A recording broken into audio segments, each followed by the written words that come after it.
2023년에 청약 경쟁률 146대 1을 뚫고 당첨된 사람들이 있습니다. 입주 예정일이 다가오자 시공사가 현관문 앞을 막아버렸습니다. 공사비를 더 달라는 이유였습니다. 다 지어진 집인데 들어갈 수가 없었습니다. 2025년 현재 하루 평균 2곳꼴로 건설사가 문을 닫고 있습니다. 빚으로 연명하던 건설사들이 한계에 다다른 겁니다. 내 계약금 3억 원이 어떻게 증발하는지 함께 파헤쳐 보겠습니다.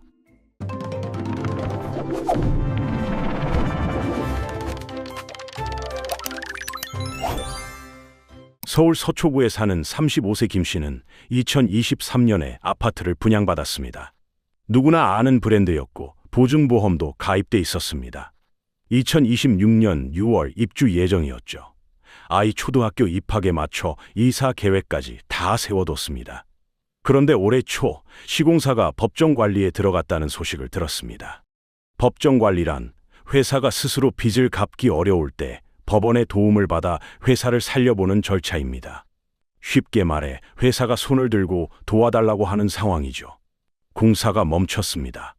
입주는 최소 1년 이상 늦어질 것으로 보입니다. 지금 살고 있는 전세 계약은 끝나가는데 새 집에는 들어갈 수 없습니다. 아이 전학 문제까지 꼬였습니다. 김 씨는 스트레스로 잠을 이루지 못한다고 합니다. 김 씨만의 이야기가 아닙니다. 부산에서는 공정률 86%까지 올라간 아파트가 6개월 넘게 멈춰 있습니다. 입주 예정일은 이미 지났습니다. 중도금, 무이자 혜택을 받고 계약했던 사람들은 이제 그 이자를 본인이 내야 할 판이 됐습니다. 한 달에 수십만 원씩 추가 부담이 생긴 거죠. 서울 신목동에서는 146대 1의 청약 경쟁률을 뚫고 당첨된 사람들이 입주 당일 현관문 앞에서 발이 묶였습니다. 시공사가 공사비를 더 달라며 아파트 입구를 막아버린 겁니다. 다 지어진 집인데 들어갈 수가 없습니다. 대체 어디서 살아야 하냐는 물음에 답이 없습니다. 올해 들어 서울 아파트 매매 계약 해지율이 역대 최고치를 기록했습니다. 계약금을 날리더라도 계약을 포기하는 사람들이 늘고 있다는 뜻이죠. 해제된 계약의 총 금액이 7조 원이 넘습니다. 위약금만 따져도 7,600억 원에 달합니다. 30억 원짜리 아파트 계약금 2억 원을 포기한 사례도 나왔습니다. 집값이 떨어질 것 같아서, 대출 규제가 무서워서, 건설사가 망할 것 같아서. 이유는 다양하지만 결과는 같습니다. 계약금이 사라집니다. 왜 이런 일이 벌어지는 걸까요? 문제의 뿌리는 건설사들이 빚에 의존해 사업을 벌여왔다는 점에 있습니다. 분양 대금이 들어오기 전까지 공사비와 이자를 빌린 돈으로 메웁니다. 분양이 잘 되면 문제가 없는데 시장이 얼어붙으면 돈이 안 들어옵니다. 이자 부담은 커지고 빚은 점점 불어납니다. 견디다 못한 순간 건설사는 쓰러지고 그 피해는 계약금을 낸 일반 시민에게 고스란히 돌아옵니다. 이건 사기가 아닙니다. 빚으로 돌아가던 시스템이 무너지면서 벌어지는 구조적인 문제입니다. 그렇다면 이 시스템은 어떻게 만들어졌을까요? 지금의 위기를 이해하려면 불과 몇 년 전까지 이어졌던 호황을 먼저 알아야 합니다. 2010년대 후반부터 2021년까지 한국 부동산 시장은 그야말로 광풍이었습니다. 서울 아파트 값이 2배 가까이 뛰었고 청약 경쟁률은 수백 대 1을 넘나들었습니다. 분양만 하면 다 팔렸습니다. 당첨되면 웃돈이부터 되팔리는 일이 흔했죠. 그때는 아파트가 돈을 버는 기계처럼 보였습니다. 지금 30대 후반에서 40대인 분들이라면 그 분위기를 생생하게 기억하실 겁니다. 이 호황을 만든 가장 큰 힘은 낮은 금리였습니다. 은행 금리가 역대 최저로 내려가면서 빚을 내도 이자 부담이 크지 않았습니다. 월세 낼 돈으로 대출 이자를 내면 내 집이 생긴다는 계산이 나왔죠. 그래서 많은 사람들이 대출을 받아 집을 샀습니다. 전세 보증금을 끼고 집을 사는 갭 투자도 유행했습니다. 갭 투자란 전세 보증금으로 집값 대부분을 충당하고 내 돈은 조금만 보태서 집주인이 되는 방식입니다. 적은 돈으로 큰 자산을 살 수 있으니 너도 나도 뛰어들었습니다. 영끌이라는 말도 이때 유행했죠. 영혼까지 끌어모아 대출받는다는 뜻입니다. 두 번째 힘은 공급 부족에 대한 걱정이었습니다. 정부가 재건축과 재개발을 규제하면서 앞으로 새 아파트가 줄어들 거라는 전망이 퍼졌습니다. 살 사람은 많은데 팔 집이 없으면 가격이 오를 수밖에 없다는 논리가 시장을 지배했죠. 지금 안 사면 영원히 못 산다는 공포가 번졌습니다. 이런 분위기 속에서 사람들은 무리해서라도 집을 사려 했고 그 수요가 가격을 더 밀어올렸습니다. 집값이 오르니까 더 사고 싶고 더 사니까 더 오르는 악순환이었습니다. 건설사들은 이 기회를 놓치지 않았습니다. 전국 곳곳에서 새 프로젝트가 시작됐습니다. 서울뿐 아니라 경기도 외곽, 지방 대도시, 심지어 작은 도시까지 아파트 공급이 쏟아졌습니다. 은행들도 앞다투어 돈을 빌려줬습니다. 이때 널리 쓰인 방식이 프로젝트 파이낸싱입니다. 줄여서 PF라고 부르는데요. 쉽게 말해 짓고 있는 건물을 담보로 돈을 빌리는 겁니다. 땅을 사고 설계하고 공사하는 데 드는 돈을 먼저 빌리고 분양이 잘 되면 그 돈으로 빚을 갚습니다. 분양만 되면 모두가 돈을 버는 구조였습니다. 그런데 2022년 모든 게 뒤집어졌습니다. 2022년 물가를 잡겠다며 금리가 급하게 올랐습니다. 건설사들이 빌린 돈의 이자가 2배, 3배로 뛰어버렸죠. PF 대출 금리가 10%를 넘어서면서 수천억 원 규모 프로젝트는 한 달에 수십억 원씩 이자를 내야 하는 상황이 됐습니다. 월급쟁이 기준으로 생각하면 대출 이자가 월급의 절반을 넘어선 것과 비슷합니다. 동시에 부동산 시장은 얼어붙었습니다. 집을 사려는 사람이 줄면서 분양한 아파트가 안 팔리기 시작했죠. 건설업은 돈을 먼저 쓰고 나중에 버는 구조입니다. 땅을 사고 인허가를 받고 공사를 시작하기까지 엄청난 돈이 들어갑니다. 그 돈을 빚으로 메웁니다. 분양 대금이 들어오면 빚을 갚는 거죠. 이 구조가 돌아가려면 두 가지가 필요합니다. 이자가 낮아야 하고 분양이 잘 돼야 합니다. 2022년 이후 두 조건이 동시에 무너졌습니다. 돈은 안 들어오는데 이자 부담은 급격히 늘어나는 상황이 된 겁니다. 매달 이자만 갚다가 원금은 손 못 대는 회사가 늘었습니다. 여기에 공사비까지 치솟았습니다. 건설 공사비 지수라는 게 있는데요. 아파트 짓는 데 드는 비용을 나타내는 숫자입니다. 이 지수가 2020년을 100으로 봤을 때 2024년 말 기준 130을 넘었습니다. 쉽게 말해 5년 전에 100원이던 공사비가 지금은 130원이 넘게 든다는 뜻이죠. 철근 값이 오르고 시멘트 값이 오르고 인건비가 올랐습니다. 분양가를 올리면 더 안 팔립니다. 그대로 두면 적자가 납니다. 지으면 지을수록 손해가 나는 상황이 벌어진 겁니다. 번 돈으로 이자도 못 내는 기업을 금융권에서는 좀비 기업이라고 부릅니다. 겉으로는 살아있는 것처럼 보이지만 사실은 죽은 것과 다름없다는 뜻이죠. 국내 건설사 10곳 중 5곳 가까이가 이 상태에 빠졌습니다. 대형 건설사들도 예외가 아닙니다. 2024년 3분기 기준으로 빚이 자기 돈의 4배가 넘는 중견 건설사가 여럿 있습니다. 태영건설은 748%, 금호건설은 640%까지 올라갔습니다. 겉으로는 전국에서 분양 광고를 내보내지만 속으로는 이자 갚기도 빠듯한 상황입니다. 그리고 결국 무너지기 시작했습니다. 2023년 말 시공능력 16위 태영건설이 워크아웃을 신청하면서 위기가 수면 위로 올라왔습니다. 워크아웃이란 회사가 완전히 망하기 전에 채권자들과 협의해서 빚을 조정하는 절차입니다. 쉽게 말해 빚쟁이들한테 조금만 봐달라고 협상하는 거죠. 그리고 도미노가 시작됐습니다. 2025년 들어서만 신동아건설, 대저건설, 삼부토건, 안강건설, 삼정기업, 대우조선해양건설까지 줄줄이 법정관리를 신청했습니다. 올해 3월까지만 4곳이 부도를 냈고 법정관리를 신청한 중견건설사는 7곳에 달합니다. 신동아건설은 여의도 6층 등을 지은 회사입니다. 파밀리에라는 아파트 브랜드로 유명했죠. 2019년에 한 번 위기를 넘겼는데 5년 만에 다시 쓰러졌습니다. 놀라운 점은 이 회사가 적자 기업이 아니었다는 겁니다. 2023년에 매출 7,500억 원을 올리고 영업이익도 180억 원이나 냈습니다. 그런데 60억 원짜리 어음 하나를 막지 못해 법정 관리를 신청했습니다.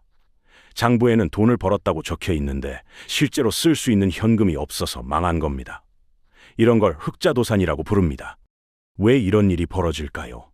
신동아 건설의 검단 신도시 분양 현장은 청약 경쟁률이 1대1도 안 됐습니다. 100가구를 분양하는데 신청자가 50명도 안 된 거죠. 분양이 안 되니 돈이 안 들어옵니다. 그 사이 빚에 대한 이자는 계속 쌓입니다. 만기가 짧은 어음들이 한꺼번에 몰리면서 급한 불을 끌 수 없었습니다. 빚이 자기 돈의 4배가 넘는 상태에서 더 견딜 여력이 없었던 겁니다. 건설사가 법정 관리에 들어가면 공사가 멈춥니다. 하청업체들은 공사비를 받지 못합니다. 받지 못한 돈을 받기 위해 현장을 점거하기도 하는데요. 이걸 유치권 행사라고 합니다.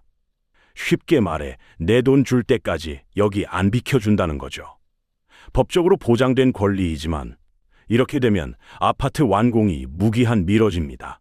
2025년 현재 전국에서 33곳의 공사 현장이 멈춰 있습니다. 그 규모가 2조 4천억 원에 달합니다. 계약금을 낸 사람들은 집에 들어가지도 돈을 돌려받지도 못하는 최악의 상황에 놓이게 됩니다. 여기서 궁금한 점이 생깁니다. 보증이 있으면 안전한 거 아닌가요? 분양보증이라는 게 있지 않습니까? 건설사가 망해도 보증기관이 대신 책임져 주는 거 아닌가요? 맞습니다. 주택도시보증공사라는 곳이 분양보증을 서줍니다.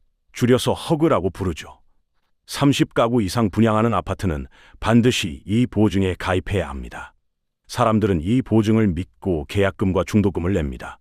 보증 있으니까 안전하다. 설마 문제 생기면 돌려받겠지. 그렇게 생각하죠. 하지만 지금 이 믿음에 금이 가고 있습니다. 2024년 허그의 분양보증 사고 금액이 1조 1,500억 원을 넘었습니다. 건설사 부도나 폐업으로 인한 보증사고가 1조 원을 넘긴 건 2008년 세계 금융위기 이후 처음입니다. 2019년부터 2022년까지는 건설사 부도로 인한 사고가 한 건도 없었는데 금리가 오르고 경기가 어려워지기 시작한 2023년부터 급증하기 시작했습니다. 문제는 이게 끝이 아니라는 점입니다. 보증사고가 우려되는 현장이 전국에 아직 많이 남아 있습니다. 지방을 중심으로 공사가 중단된 현장에서 언제든 추가 사고가 터질 수 있습니다. 더 큰 문제는 보증을 받는 과정이 복잡하다는 점입니다. 건설사가 망해도 보증기관이 바로 돈을 돌려주지 않습니다. 먼저 다른 건설사를 찾아서 공사를 이어가려고 합니다. 그런데 공사비가 오른 상황에서 남의 공사를 떠안으려는 회사가 많지 않습니다. 이미 적자가 나는 프로젝트를 왜 맡겠습니까? 대체 시공사를 구하지 못하면 그때서야 돈을 돌려주는 절차가 시작됩니다. 이 과정에서 몇 달에서 몇 년이 걸리기도 합니다. 그 사이 대출 이자는 계속 나가고 살 곳은 따로 구해야 합니다. 게다가 보증이 안 되는 것들도 있습니다. 중도금 무이자 혜택 같은 건 보증 대상이 아닙니다. 건설사가 사고를 내면 그 이자는 계약자가 물어야 합니다. 옵션 비용도 보증이 안 됩니다. 시스템 에어컨이나 붙박이장 업그레이드 비용으로 수천만 원을 냈는데 그건 돌려받지 못할 수 있습니다. 브랜드 아파트니까 안전하다, 보증 있으니까 괜찮다는 생각은 장 통하지 않습니다. 내 계약금이 온전히 보호받으리라는 보장이 없는 거죠. 그러면 내가 낸 돈은 대체 어디로 가는 걸까요? 건설사가 무너졌을 때 내 계약금은 정확히 어디로 가는 걸까요? 이 질문에 답하려면 건설 프로젝트에 얽힌 돈의 흐름을 알아야 합니다. 여러분이 낸 계약금과 중도금은 건설사 통장에 그대로 있는 게 아닙니다. 그 돈은 땅값, 공사비, 이자, 인건비로 이미 흘러나갔습니다. 특히 PF 대출 이자가 급하게 빠져나갑니다. 분양 대금이 들어오면 곧바로 이자부터 갚아야 하기 때문이죠. 내가 낸 돈이 내 집을 짓는 데 쓰이기 전에 빚 갚는 데 먼저 쓰이는 겁니다. 건설사가 프로젝트를 시작할 때 보통 신탁사라는 곳이 끼어듭니다. 신탁사는 책임준공을 약속합니다. 책임준공이란 건설사에 문제가 생겨도 신탁사가 책임지고 건물을 완공하겠다는 약속입니다. 쉽게 말해 건설사가 못 지으면 우리가 대신 지어주겠다는 거죠. 은행은 이 약속을 믿고 돈을 빌려줍니다. 그런데 지금 신탁사들도 비명을 지르고 있습니다. 건설사들이 줄줄이 쓰러지면서 신탁사가 떠안아야 할 문제 프로젝트가 급증하고 있기 때문이죠. 책임준공을 약속해놓고 막상 건설사가 망하자 신탁사도 감당이 안 되는 상황입니다. 그 다음 연결고리는 저축은행이나 캐피털사 같은 이 금융권입니다. 이 금융권이란 일반 시중은행이 아닌 저축은행, 캐피탈, 상호금융 같은 금융기관을 말합니다. 큰 은행에서 돈 빌리기 어려운 사람들이 찾아가는 곳이죠. 이들은 대형 은행이 손뗀 위험한 프로젝트에 돈을 빌려줬습니다. 이자가 높으니 수익도 컸지만 시장이 나빠지자 이 돈들이 떼일 위기에 처했습니다. 부동산 PF 대출이 이들 자산의 상당 부분을 차지하고 있습니다. 도미노는 이렇게 쓰러집니다. 건설사가 무너지면 신탁사가 짐을 떠안습니다. 신탁사가 흔들리면 저축은행이 빌려준 돈을 못 받습니다. 저축은행이 위기에 빠지면 거기 예금한 사람도 피해를 볼 수 있습니다. 5천만 원까지는 예금자 보호가 되지만 그 이상은 위험합니다. 내가 낸 계약금이 사라지는 것도 문제지만 어쩌면 내가 맡겨둔 예금까지 위험해질 수 있다는 뜻입니다. 나와 상관없는 일 같지만 결국 다 연결돼 있습니다. 이런 상황에서 건설사들은 어떻게 대응하고 있을까요? 건설사들도 가만히 앉아 있지는 않습니다. 살아남기 위한 선택이 시작됐습니다. 가장 먼저 손대는 것은 새 프로젝트 중단입니다. 아파트가 안 팔리는 상황에서 새로 짓기 시작하는 건 모험이니까요. 땅을 사놓고도 개발을 포기하는 경우가 늘었습니다. 이미 시작한 공사도 속도를 늦추거나 단계를 나눠서 위험을 분산시키고 있습니다. 분양 시기를 늦추고 시장 상황을 지켜보는 회사도 많습니다. 지금은 공격보다 수비가 중요한 시기입니다. 직원 줄이기도 피할 수 없습니다. 법정 관리에 들어간 신동아 건설에서는 최대 30% 구조조정 이야기가 나왔습니다. 직원들은 금요일에 대기 발령 통보를 받고 월요일부터 본사로 출근하라는 지시를 받았다고 합니다. 지방에 사는 직원들은 당장 묵을 곳도 없었습니다. 회사가 법정 관리를 신청한다는 소식도 당일에서야 알았다고 하죠. 채권자들의 항의 전화는 오롱이 직원들 몫이었습니다. 계약금 낸 사람들만 피해자가 아닙니다. 그곳에서 일한 사람들도 피해자가 되는 겁니다. 가진 것을 파는 일도 늘고 있습니다. 갖고 있던 땅, 자회사, 본업과 상관없는 사업부가 매물로 나오고 있습니다. 롯데건설은 서울 서초구 잠원동 본사 부지 매각을 추진 중이고 DANC, SK에코플랜트, HDC 현대산업개발은 본사를 서울 외곽으로 이전할 계획입니다. 문제는 살 사람이 없다는 겁니다. 시장 전체가 얼어붙은 상황에서 급하게 싸게 내놔도 안 팔립니다. 팔려도 제값을 못 받습니다. 헐값에 넘기면 손해가 더 커지고 안 팔면 현금이 없어서 버티지 못합니다. 정부와 은행들도 대책을 내놓고 있습니다. 빚 갚는 기한 늘려주기, 보증 한도 올리기, 안 팔린 아파트 사주기 같은 방법들이 논의되고 있습니다. 하지만 이런 대책들은 시간을 버는 것일 뿐 문제를 해결하는 건 아닙니다. 분양이 안 되면 결국 돈이 안 돌고 돈이 안 돌면 빚을 갚을 수 없습니다. 한국은행 총재도 망할 곳은 망하고 자산을 팔아서 연착륙하는 과정이 필요하다고 밝혔습니다. 업계에서는 올해도 4월 위기설이 현실이 되고 있다고 합니다.